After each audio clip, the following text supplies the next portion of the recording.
Hello everybody. Thank you for the nice introduction and for the very nice organization of the event. My presentation approaches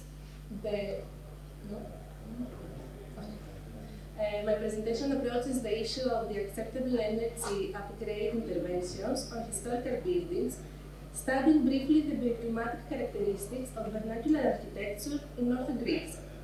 Passive energy systems are found in traditional buildings, as traditional architecture is characterized by adaptation to climatic environmental data. Natural elements like terrain, orientation, sunlight, wind, and surrounding spaces define the building's design, affecting its geometric shape, the materials, the sunlight, the wind. Affecting its geometric shape, materials, the size and the position of the openings, and the energy systems that are applied. For example, the masonry is distinguished between the base and the superstructure, and at the base of the building, the load-bearing walls are thicker and keep the interior spaces warmer because of their higher thermal mass. While on the floors above, the walls are thinner and lighter wood frame structures that can have more openings, enhancing the light and the ventilation. They are usually either filled with raw bricks, a technique called satmas, or covered on the two sides with reeds, a technique called bagdadi. Regarding the openings, bigger ones are usually oriented towards the south for maximum natural lighting, while the other sides with unfavorable orientation have smaller openings to achieve better ventilation. In the energy field, at the European level, the building sector is responsible for 40% of energy consumption, while a large number of buildings is over 50 years old. It is found that large amounts of energy are consumed to cover energy deficiencies that are mainly spotted in the cell, the lighting, heating, the air conditioning system, which are characterized by lack of integrated design and automation. And as they are being old, they are having also lower performance. Through various studies of European programs, the following classification of intervention emerged, and it concerns interventions on the cell, the interior, and the electromechanical system, and also the integration of renewable energy sources. Moving from measures for new buildings to measures for listed buildings, there are many limitations according to their degree of protection. As shown in the table, the degree of acceptable interventions depends on the level of protection and vary from completely strict for ancient and Byzantine monuments to more flexible for newer buildings.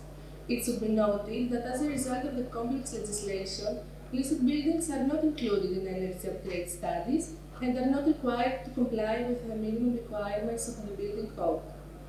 However, we would say that energy upgrades should be included in restoration studies, resulting to user-friendlier buildings. Historical buildings should be protected as authentic heritage documents, therefore their energy efficiency interventions are only acceptable when there is low to no impact on authentic or artistic quality of the original design, and so occur some restrictions on protected buildings. For example, interventions on facades are prohibited, excluding the installation of passive heating systems or such shades, and allowing the installation of external thermal insulation only under certain conditions, as well as the replacement of frames according to their original form and with the restrictions to the materiality. There should be compatibility between energy measures and the character of a monument that can be assessed by how much historical building substance will be lost and how the interventions will affect its overall image. Moving to the case studies, I have to mention that these are team projects from the interdisciplinary master's program, Protection, Maintenance and Restoration of Cultural Monuments of Aristotle University, Thessaloniki, during the academic year 2021. The historical complex of Agios Ioannis in Kavala is located in the central part of the city, where the majority of the buildings are built after the 1980. Exceptions are some mansions that are older than the 50s and the complex's buildings. The historical complex includes a church built in 1867, a timber-framed mansion and a tobacco warehouse, which are the oldest buildings, the in-law residences, and the newer youth center. It is worth noting that the placement of the building is not based on the optimal orientation, but the center of the complex, forming an introverted character around the church. This also affects the energy consumption, as we will see later. The residences in Rome introduce a new type of housing, attempting to keep up with Western standards, bearing influences of neoclassicism and workers' housing of pre-industrial and industrial European cities due to Kavala's trade relations with Europe. They have strict axes and symmetry on floor plan and facades, making also clear the internal organization of the houses. While the wooden house follows the local tradition of houses with the hayati, a typical characteristic of traditional architecture, a structure like an internal balcony. As we see in the evolution through time diagram, initially it was a rectangular house with open hayati that later got additions and the hayati closed, altering by farm typology. The photos are taken in 2023, and we can see that the building is completely abandoned and has great damages. Studying the building's construction, on the construction diagrams, it is recorded that the base walls are consisted by thicker stone masonries, while upper walls are made by lighter brick walls or timber-framed structures. According to the reuse proposal, the traditional building is reused as a guest house with some administrative rooms for the church, but the raw buildings remain houses, and some of them are suggested to be divided across the levels, as we see in the diagrams. Studying the restoration proposal and focus on the energy upgrade, the merits list of the proposed interventions with a direct impact on the energy consumption of its building is formed. It is noted that the new double-glazed windows with wooden frames and heating system with a heat pump and fan coils are applied in all the buildings. Regarding the thermal insulation coating that is suggested to be applied on the in-row buildings, this technique is quite recent, so its behavior over time is still in question, and in the traditional house it is avoided.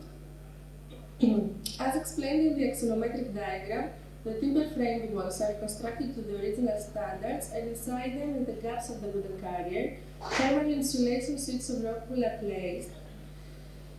Following the total primary energy consumption of its building is calculated using the technical chambers software and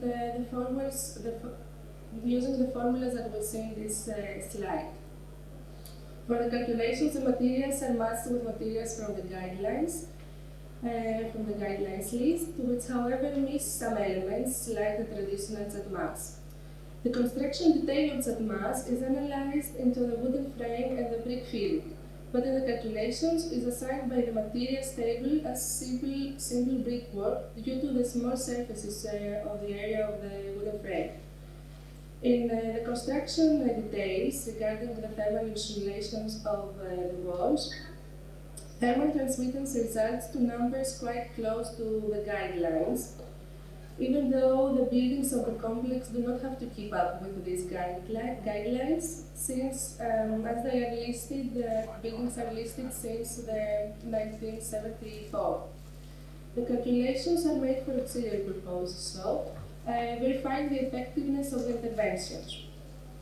Following the energy assessment, as came from the software, the energy classification per building compares the energy consumption in the existing situation after the interventions and the improvement of it.